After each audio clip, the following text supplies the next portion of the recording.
YouTube, Pewsily here. It's been a while, I know, but deck profile and all that jazz.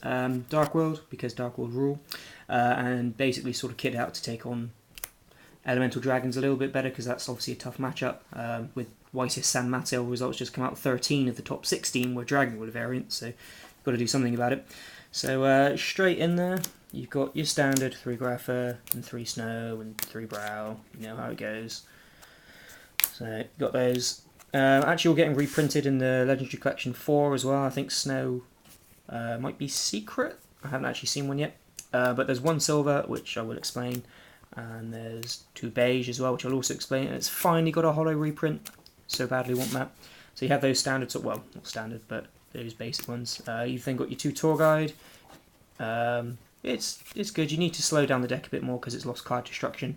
So this is obviously going to help you. Plus, where card destruction wasn't letting you do it, well, was letting you do it before. So +1 bring out the Brow, +1 again to bounce it for Grapha, sweet plays, whatever, and it lets you obviously make tempo to get around Dracosac and stuff. So fun.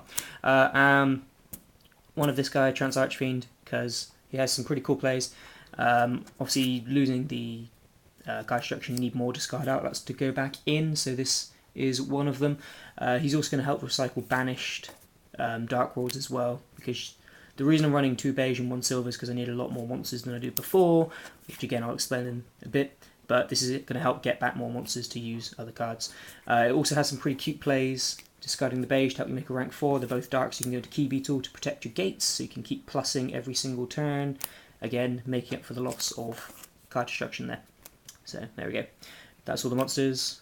Spells, 3 gates, also getting an ultra reprint. Love it. 3 dealings, getting another super reprint, which I don't get, but whatevs. 3 drag down, because drag down literally is like the best card in the deck, so there's no reason to not run it.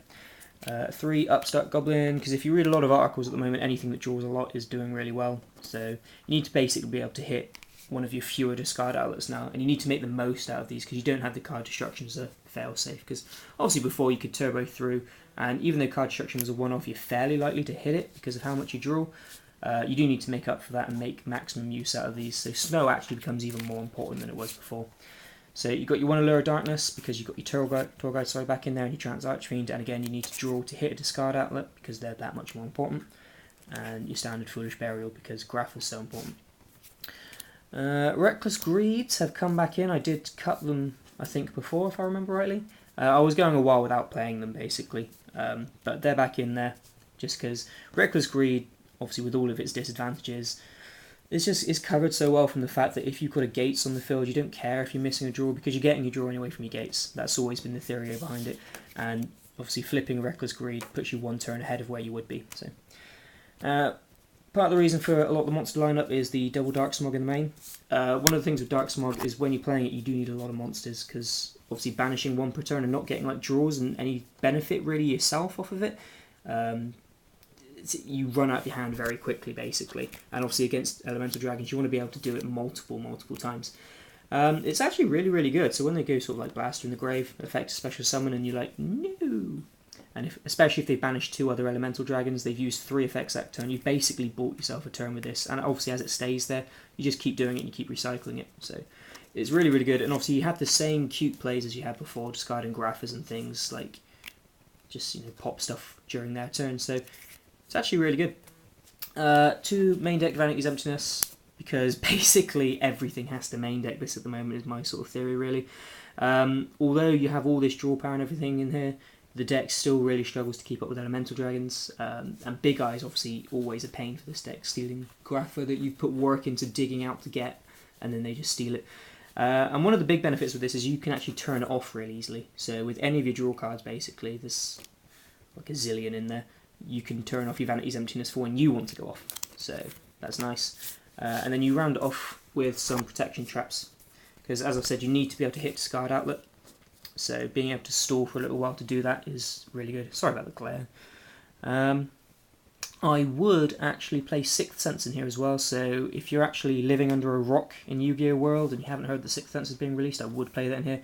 I've tested it a bit and it's pretty freaking sick. For those times when you call the 5 or 6 and you draw them, you win, because, I mean, when Darkwood has a hand, they are a threat. It doesn't matter what deck you're playing, if you're up against Dark World and they have a big hand, they're a threat. And even if you mill, if you hit that Grapha, that's a bonus. If you hit a Fiend monster, that's made your gates live. The only downside, obviously, is if you mill, you discard outlets. But I think it levels out nicely enough, so I would play it when it's actually officially released. Extra deck actually doesn't matter. It's a bunch of rank 4s and rank 3s. I think, honest to God, these are the only 3, Levier, Temtempo and Zemains, that I used all weekend when I played it. But you can play 2 Levier. This guy, very, very much needed. Leviathan Dragon. I actually did go into Leviathan Dragon because he's food for gates. Roach is back in as well because Roach is A fiend, so he goes to 2200 attack under gates, but B, he can negate the synchros, so he can negate like the Stardust, the Crimson Blader, and he's really, really, really good against Dragoonity Dragon variants. So there's that. Just Pearl because he's big, and this guy because he's big.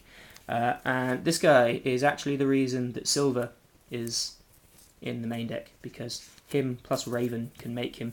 There's actually a really cute play that I was tempted to do where, because I'm siding Raven, which I'll show you after, but you can do Raven discard a Ceruli if you were playing it. Ceruli hit the Raven, hit the Silver from your hand, and then this can be made with the Silver and the Raven because the Raven's then level 3, and you run over the Ceruli. So not only have you shut them out their special summons of big monsters, but you hit 2 cards on the hand. So it's a really stupid play, and I didn't do it because it's really that stupid. But the Silver's in there purely because I wanted to side Ravens anyway, and making this would be pretty broke. The Master Key Beetle, as I say, to protect your gates. Crazy Box because I don't know, he's big, and with Skill Drain, and obviously he's really good with Skill Drain anyway. But he's a fiend, so he goes to 3/3 as well. Lovable Chain to get you quicker access to your Grapha. This Coach Trainer guy, which you should probably never make, but he lets you draw a lot. And this guy, which I've never made. So, side deck though, things get interesting. So you've got 2 Debunk. Pretty much everyone is playing Debunk at the moment. 3 MST. So if you go against like Blackwings, because for some reason they're popular, you have these. 2 Skill Drain, because Skill Drain's good. As I mentioned, you've got Ravens. So it's especially good because I did go against a mirror match, so the Ravens went in. But yeah, Raven. So you can make your Crimson Blader. 1 Dark Hole, just I don't even know why I sided that, to be honest with you.